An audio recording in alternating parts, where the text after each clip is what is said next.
gapirgan. Qur'onda alohida oyat keladi. Sen mashini qo'shnilaringga yomonlik qilmagin, yaxshilik qilgin deb. Bu degani namoz o'qisa, ibodat qilsa, umraga borsa, ihson sadaqat qilsa-yu, lekin qo'ni-qo'shni mahalla ko'yidagilar bilan munosabati yomon bo'lsa, payg'ambarimizdan imindan shuna odam haqida kelib so'rashganda, kechasi tahajjud o'qiydi, kunduzi doim roza tutadi. 5 mahal ibodatda, hozir ichimizda buni odam yo'qda, doim tahajjud o'qiydi. 2 hafta, 1 oy, 3 oy, 5 oyda bir tursak turamiz tahajjudga. Kunda nafil roza tutadigan yo'qdi ichimizda. U bizdan zo'ri haqida so'rab kelishyapti. Chetda o'tirgan hammamizdan, mandan, sizdan zo'r odam haqida so'rashyapti. U tahajjud o'qiydi, roza tutadi, namoz o'qiydi, zo'r odam. Lekin boruvdik mahallasidagilar bundan nolidi.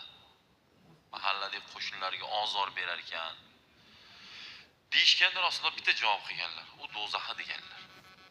Ko'ryapsizmi? Mani gapim emas, bu hadisda turibdi bu.